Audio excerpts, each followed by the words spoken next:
Hi there. So we're now at the end of March and everything in the greenhouse is really starting to pick up.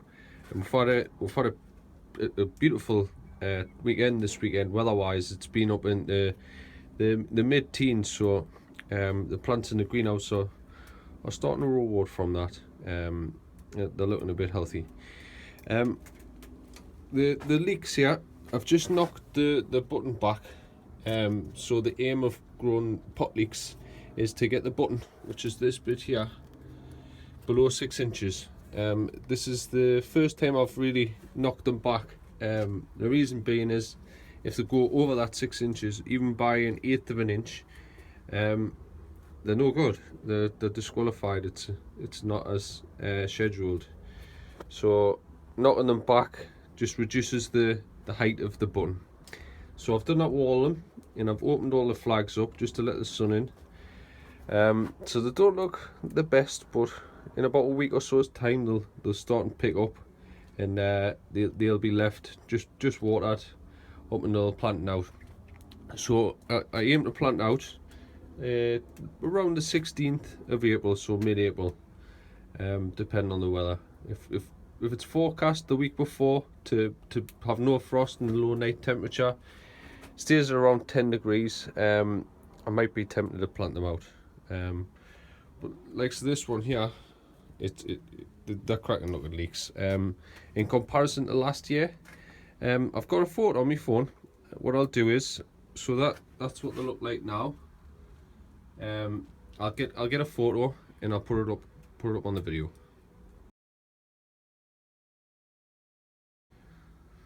Yeah, so there's not much difference in the growth from last year to this year. As I say, these leeks have had no grow lights, just been sat in the greenhouse, just ticking over throughout the winter.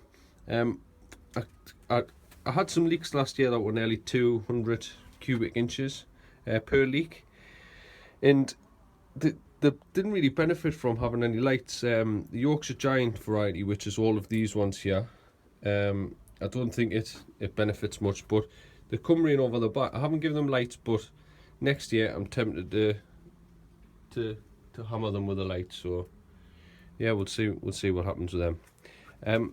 I've got 2 leeks planted in the final pot. I'm gonna have a go growing some in, well, quite a few in 20-litre Air-pot with a drip irrigation system. So we'll see how we get on with that. Onions, what I'll do is I'll nip over to the greenhouse at home after I've recorded the video down here, and I'll show you how the onions are getting home in the hydroponic system. But for comparison, this year I'm growing, I think it's in the region of about 20 onions. 14 of them's at home in the hydroponic setup, and I've got six left down here. Reason being is I want to have like half a dozen different methods of growing onions, just for comparison, and we'll see which ones come out on top. So I'm growing 4 under lights in a tent, just purely under lights, with a drip irrigation system, which will be fed nutrients, so they're in cocoa and what have you. I've got 6 outside, but with supplementary light, so they get a bit natural sunlight when it's out in the British weather. But they've got a supplementary light, and I've got these ones here, which will be going in Air-pot, and they'll be going outside just natural daylight. So it'll be interesting to see what happens with them.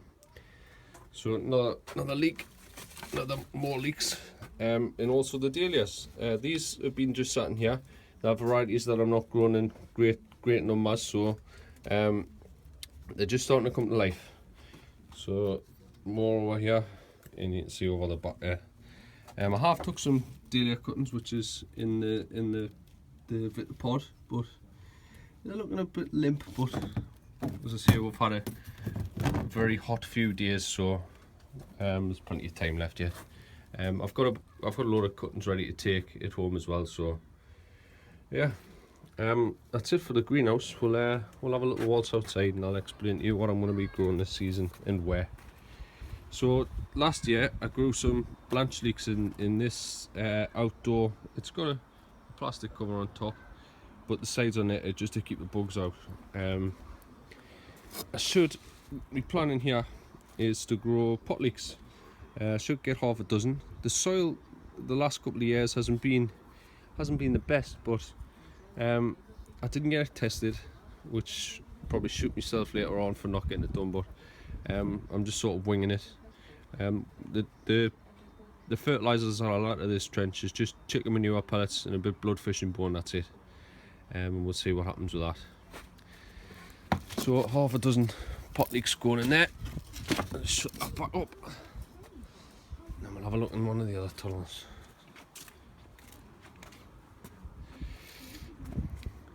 Into tunnel 1. So I've got pots on the left and pots on the right. So on the left 20 litre Air-pot, and on the right 35 or 37 litre Air-pot, I can't think which one it is. I'm going to grow in M3 in the majority of them, and joining in some or two in the rest of them. So leeks are going in here with a tank fed irrigation system, not exactly that barrel, but something along them lines. And the system that I'm going to be using is from tankfedirrigation.com.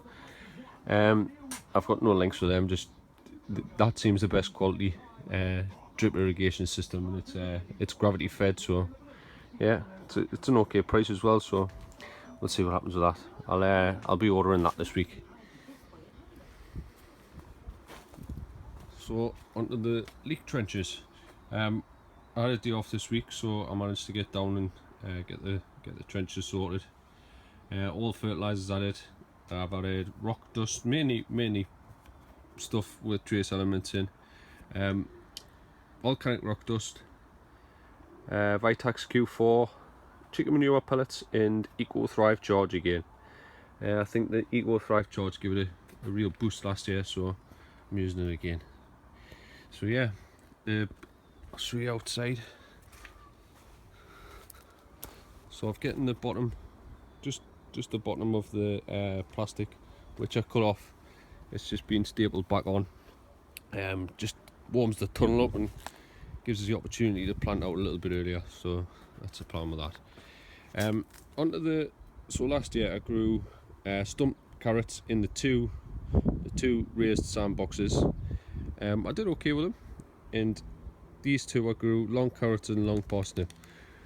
Well, with growing like loads of different things, I don't have enough time to keep on top of them. So what I'm going to do is I'm going to keep the height on, but just remove a couple of the boards from the top, and I'm going to grow stump carrots in all 4 of them.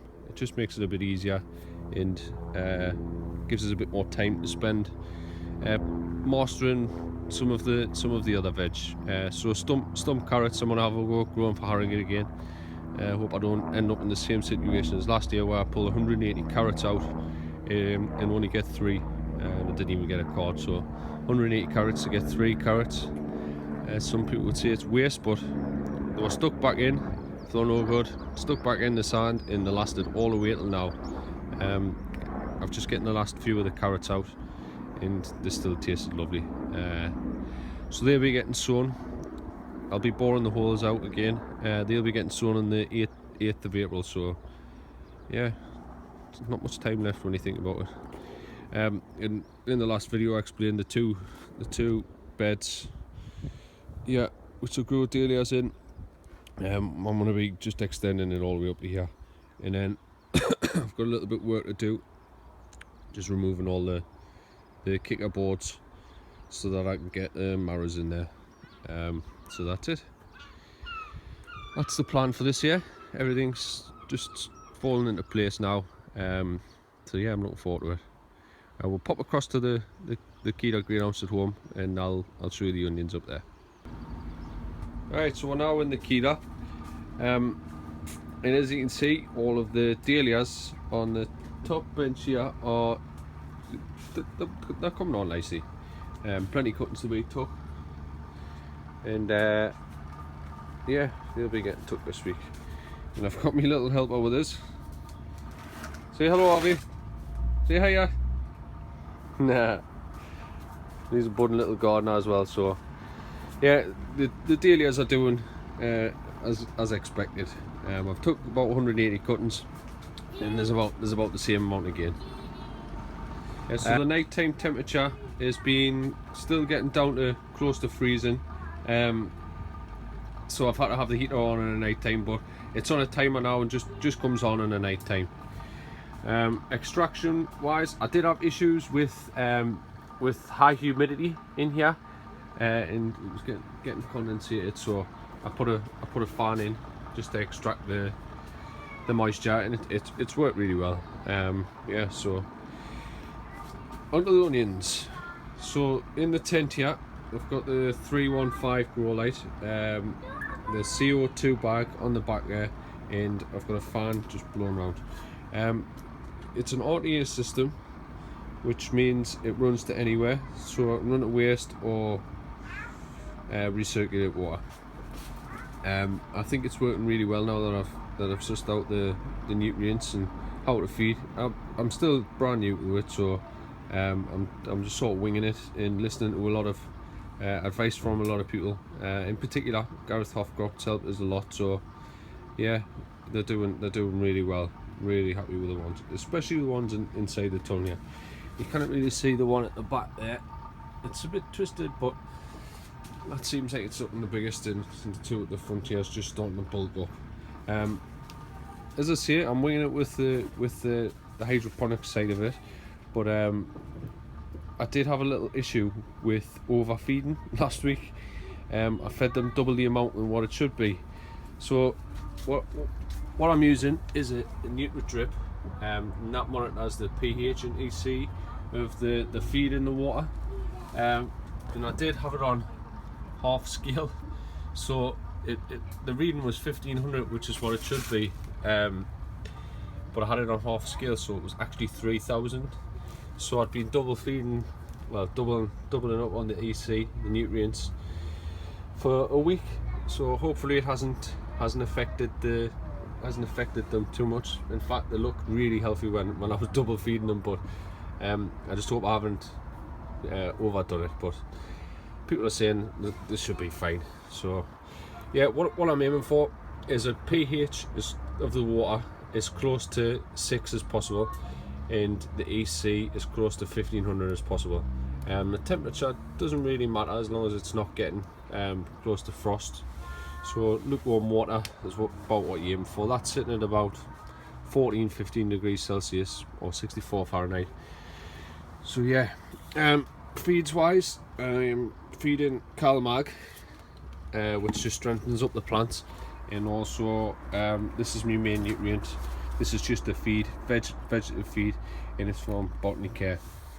So that's what I'm using, and that raises the EC of it up.